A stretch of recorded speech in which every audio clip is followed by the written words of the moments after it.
अस्सलाम वालेकुम दोस्तों, कैसे हो? उम्मीद है कि सब खैरियत से होंगे। अल्लाह आप लोगों को ऐसे ही खुश रखे। चलिए आज के किस्से की तरफ बढ़ते हैं।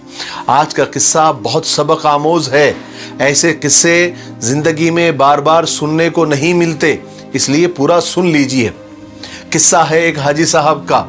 हाजी साहब ने अपनी आखिरी उम्र में फैक्ट्री लगवाई, जबकि उस उम्र में लोग मलकुल मौत यानी मौत के फरिश्ते का इंतजार करते हैं। लेकिन इस उम्र में हाजी साहब ने फैक्ट्री लगवाई और 24 घंटे फैक्ट्री में रहने लगे। 16 से 18 घंटे तक वो फैक्ट्री में काम करते और जब थक जाते तो फैक्ट्री के ही गेस्ट हाउस में सो जाते। हाजी साहब पहले ऐसे नहीं थे। हाजी साहब के अंदर ये अचानक जो चेंज आया, ये तब्दीली आई, इसने सबको हैरान कर दिया था। वरना 30 बरस से उन्होंने दुनियादारी छोड़ दी थी और बिल्कुल फैक्ट्री, पैसे और ये मोह माया सब कुछ छोड़कर वो 30 साल से अल्लाह की इबादत कर रहे थे। बहुत अल्लाह के नेक बंदे बन गए थे और सूफी बन गए थे। बल्कि वो अपनी सुबह 8 बजे बैठक लगाते, रात में 8 बजे तक लोग आते और मजमा लगा रहता। लोग आते, अपनी मुसीबतें बयान करते, हाजी साहब उनका हल बताते, दुआएं करते, पानी पर फूंक कर देते, बच्चों पर दम करके देते। यानी गर्ज के उनका सब कुछ ठीक ठाक चल रहा था। फिर अचानक हाजी साहब की जिंदगी ने पलटा खाया। हाजी साहब अच्छे खासे सूफी और बाबा बने हुए थे, लेकिन अचानक एक दिन वो गद्दी से उठे, अपनी बैठक को बंद किया, ताला लगाया और अपने बेटों से कुछ सरमाया, कुछ पैसे लिए और गारमेंट्स की एक फैक्ट्री उन्होंने शुरू की। और उस फैक्ट्री में 500 औरतों को काम पर रखा और खुद अपने ही हाथों से यूरोप के औरतों के कपड़ों के लिए नए नए डिजाइन बनाने लगे और ये डिजाइन वो यूरोप भेजने लगे, यानी कपड़े यूरोप भेजने लगे, इंपोर्ट एक्सपोर्ट करने लगे। और यूं हाजी साहब की फैक्ट्री चल निकली और हाजी साहब चंद ही दिनों के अंदर दोनों हाथों से डॉलर समेटने लगे। दुनिया में इस वक्त गारमेंट्स की कमोबेश 2 से 3 करोड़ फैक्ट्रियां होंगी और उन फैक्ट्रियों के उतने ही मालिक होंगे और इन 2-3 करोड़ मालिकों में हाजी साहब जैसा दूसरा कोई नहीं था।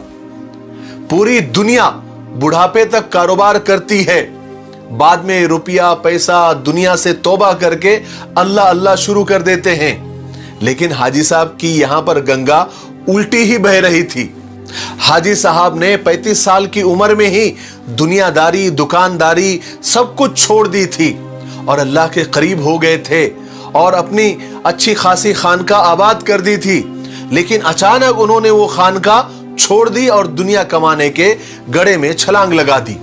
हाजी साहब की जिंदगी में ये तब्दीली, ये बदलाव, ये चेंज क्यों आया, कैसे आया? हाजी साहब की कहानी एक कुत्ते से शुरू होती है और कुत्ते पर ही खत्म होती है। हाजी साहब की गारमेंट्स की यानी कपड़ों की फैक्ट्री थी। हाजी साहब सुबह सुबह फैक्ट्री चले जाते और रात देर तक काम करते थे। एक दिन वो फैक्ट्री पहुंचे तो उन्होंने देखा कि एक दरमियानी कद काट का कुत्ता घिसट घिसट कर उनके गोदाम में दाखिल हो रहा है। हाजी साहब ने गौर किया तो पता चला कि कुत्ता शदीद जख्मी है, यानी बुरी तरह जख्मी है। शायद वो किसी गाड़ी के नीचे आ गया था, जिसकी वजह से उसकी 3 टांगे टूट गई थी और खून भी बह रहा था। वो सिर्फ एक टांग के जरिए ही अपने जिस्म को घसीट घसीट कर गोदाम तक ले आया था, यानी गोदाम तक पहुंच गया था। हाजी साहब ने जब उस कुत्ते को देखा तो हाजी साहब को कुत्ते पर बड़ा रहम आया। हाजी साहब ने सोचा कि वो कुत्ते को जानवर के डॉक्टरों के पास ले जाते हैं और उसका इलाज कराते हैं और जब कुत्ता ठीक हो जाएगा तो उसे गली में छोड़ देंगे। हाजी साहब ने डॉक्टर को कांटेक्ट करने के लिए फोन उठाया, नंबर मिलाने ही वाले थे कि अचानक उनके दिल में एक अजीब और अनोखा ख्याल आया। हाजी साहब ने फोन वापस रख दिया, बंद कर दिया। हाजी साहब ने सोचा कि कुत्ता तो बुरी तरह जख्मी है, उसकी तीनों टांगे टूट चुकी है, जबड़ा भी जख्मी है और पेट पर गहरे चोट के निशान हैं। अब इसका मतलब यह हुआ कि कुत्ता रोजी रोटी का बंदोबस्त नहीं कर सकता। हाजी साहब ने सोचा कि अब मुझे ये देखना है कि कुदरत इस कुत्ते के खुराक का, इसके रोजी रोटी का बंदोबस्त कैसे करती है। हाजी साहब ने ये देखने का फैसला कर लिया और चुपचाप बैठ गए। वो कुत्ता सारा दिन गोदाम में बेहोश पड़ा रहा। शाम को जब अंधेरा फैलने लगा तो हाजी साहब ने देखा कि उनके फैक्ट्री के पीछे वाले गेट से एक दूसरा कुत्ता दाखिल हुआ। कुत्ते के मुंह में एक लंबी सी बोटी थी। कुत्ता छुपता छुपाता गोदाम तक पहुंचा और जख्मी कुत्ते के करीब आया और उस कुत्ते ने जख्मी कुत्ते को पांव से जगाया और बोटी उसके मुंह में दे दी। जख्मी कुत्ते का जबड़ा भी हिल नहीं रहा था, चुनांचे उसने बोटी वापस उगल दी। तो सेहतमंद कुत्ते ने वो बोटी उठाकर अपने मुंह में डाली, उसको चबाया। जब वो अच्छे से नरम हो गई तो उसने वो बोटी का लुकमा बनाकर जख्मी कुत्ते के मुंह में रख दिया। जख्मी कुत्ता वो बोटी निगल गया। उसके बाद वो कुत्ता गोदाम से बाहर गया और उसने पानी के हौज में अपनी दुम गीली की और वापस गया और दुम जख्मी कुत्ते के मुंह में दे दी। जख्मी कुत्ते ने सेहतमंद कुत्ते की दुम को चूस लिया और सेहतमंद कुत्ता ये सब खिलाने पिलाने के बाद इत्मीनान से वापस चला गया। हाजी साहब मुस्कुरा पड़े। उसके बाद ये खेल रोजाना होने लगा। रोज वो कुत्ता आता, जख्मी कुत्ते को बोटी खिलाता, पानी पिलाता और चला जाता। हाजी साहब कई दिनों तक ये खेल देखते रहे। हाजी साहब के दिल में ख्याल आया कि जो कुदरत, जो अल्लाह इस जख्मी कुत्ते को उसका रिस्क और उसकी रोजी का बंदोबस्त कर सकता है, फिर तो मैं तो इंसान हूं, अशरफुल मखलूकात हूं, मुझे तो पैदा ही इबादत के लिए किया गया है। तो क्या अल्लाह मेरे 2 वक्त की रोटी का बंदोबस्त नहीं कर सकता? सवाल और ख्याल बहुत दिलचस्प था। हाजी साहब रात तक इस सवाल का जवाब तलाश करते रहे, यहां तक कि वो तवक्कुल और अल्लाह पर भरोसे की हकीकत को भाप गए और उन्होंने फैक्ट्री अपने भाइयों के हवाले कर दी और दुनिया को खैर बात कह दिया, यानी दुनिया को छोड़ दिया। और वो महीने में 30 दिन रोजे रखते और रात भर इबादत करते और अल्लाह ताला कहीं ना कहीं से उनके रिस्क का, खाने का बंदोबस्त भी कर देता और रोजे और इबादत करने की वजह से उनकी दुआएं भी कबूल होने लगी। यहां तक कि वो सूफी बाबा के नाम से मशहूर हो गए। लोग उनके पांव की खाक का तावीज बनाकर गले में डालने लगे, यानी इतने बड़े बाबा बन गए। लेकिन फिर एक दूसरा वाकया उनके जिंदगी में पेश आया जिसने सूफी बाबा को फिर हाजी साहब बनने पर मजबूर कर दिया, यानी सूफी बाबा से फिर बिजनेसमैन बनने पर मजबूर कर दिया। हुआ यह कि एक बार महफिल जमी हुई थी। बातों बातों में सूफी बाबा ने कुत्ते के किस्से का जिक्र छेड़ दिया और जितने भी महफिल में वहां हाजिर थे उनको बताया कि उस कुत्ते की वजह से मैं ये समझा और मुझे ये पता चला और मुझे इस बात पर यकीन आ गया कि रिस्क यानी रोजी हमेशा इंसान का पीछा करती है, लेकिन हम बेवकूफ इंसान रिस्क का पीछा करते हैं। अगर इंसान अल्लाह पर भरोसा करे, उसका तवक्कुल जिंदा हो, तो रिस्क इंसान तक जरूर पहुंचता है। बिल्कुल उस कुत्ते की तरह जो जख्मी हुआ तो दूसरा कुत्ता उसके हिस्से का रिस्क लेकर उसके पास गया। मैंने उस जख्मी कुत्ते से तवक्कुल सीखा है, इसलिए मैंने दुनियादारी छोड़ दी है और अल्लाह की इबादत करने लगा हूं, अल्लाह अल्लाह करने लगा हूं और मेरे रोजी रोटी का बंदोबस्त अल्लाह ताला कर देते हैं।